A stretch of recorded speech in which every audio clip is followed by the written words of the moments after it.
Hello and welcome to Kalandra. Kalandra is a village in the hills by the popular resort of Posidi, on the western side of Kassandra in Halkidiki. My name is Daniela and I tell you about the history, mythology or art of the places I visit. But we are looking for lunch.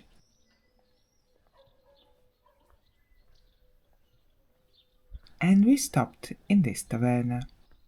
There are dishes that tell interesting stories about people, places, and shifting powers. And one of those dishes is Stifado.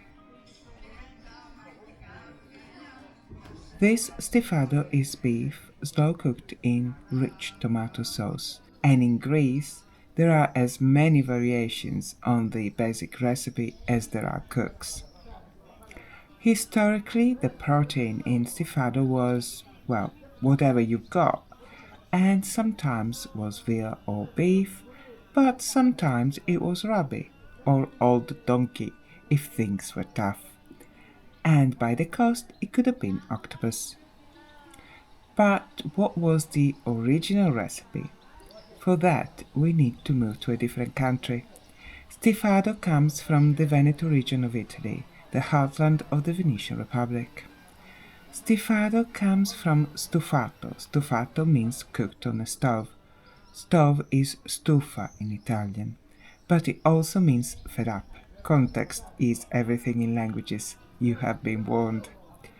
Stifado was born as a humble dish in the Veneto kitchens. An easy way to tell if a recipe started in the kitchens of the poor, especially in southern Europe, is by looking at the ingredients.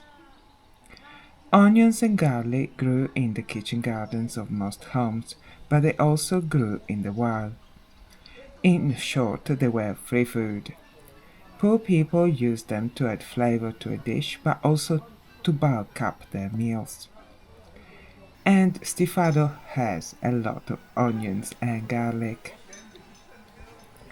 Stifado made use of tough cuts of meat and low quality meat in general, and it was an efficient way to cook during the winter. The stove was the main heating source for the home. The fire was kept alive all day, but it was subdued, and the burning embers were revived by adding small amounts of wood throughout the day. Stifado makes the best use of this low medium fire. The ingredients are placed in a pot that is then closed with a lid and placed on the stove, and it is left to simmer gently for hours. This slow cooking method softens the meat. The sinew in the meat melts into the cooking liquor, and you end up with a rich and nourishing broth. But this is the Venetian Republic in the 13th century, and things didn't stay humble for long. The wealth of the Venetian Republic was deeply connected to the spice trade. Venetian merchants had near monopoly on spice distribution across Europe. Spices such as cinnamon, cloves, and black pepper were used to elevate the humble stew and make it suitable for the table of the wealthy, but also, of course, to cover up the taste and smell of low quality old meat.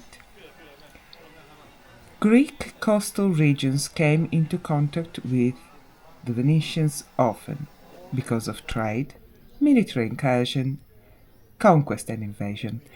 So the Venetian stew jumped off the ships and landed in Greece.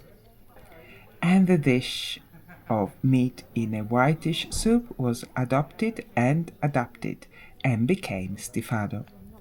Yes, you heard right. White. There were no tomatoes in Stifado. In the 15th century, the new power emerging in the eastern Mediterranean were the Ottomans.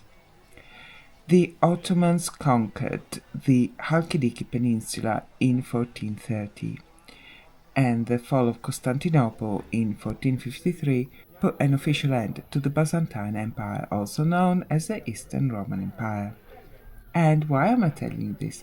Because as Greece became part of the Ottoman Empire, Greek cuisine began to be more influenced by dishes coming from the rest of the empire, like Persia, the Levant, the area of North Africa that goes, roughly speaking, from modern Syria to the border with Egypt, and the Black Sea regions and the rest of the Balkans. Tomatoes arrived in Europe in the early 16th century. Initially, tomatoes were seen as a botanical curiosity from South America, and later as an ornamental plant. But by the 17th century, tomatoes were beginning to change the cuisines of Europe. They had not yet made it into the Ottoman Empire. There were tomatoes for sale in the markets of Constantinople, but they were green and sour, and used in pickling. But there are suggestions that these were actually not tomatoes but green peppers. And I have to tell you, I'm not convinced. Where I live in Bulgaria, it is still common for green, unripe tomatoes to be pickled by lactic fermentation method and then served during the winter as a side dish, or as a trusty companion during rakia drinking sessions. Red tomatoes began to be used in the kitchens of the Ottoman Empire in the early 19th century. Around this time, they make their appearance in Greece. As the story goes, tomato seeds were planted in the gardens of the Capuchin's monastery in Athens.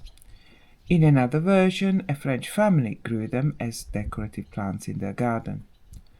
The first recorded dish using tomatoes date from the early 19th century on the island of Syros, in the Aegean Sea, roughly speaking southeast of Athens. By the mid-19th century, tomatoes were growing in popularity across Greece. But it wasn't until the 20th century that tomato sauce began to be added to Stifado. And, as they say, the rest is delicious history.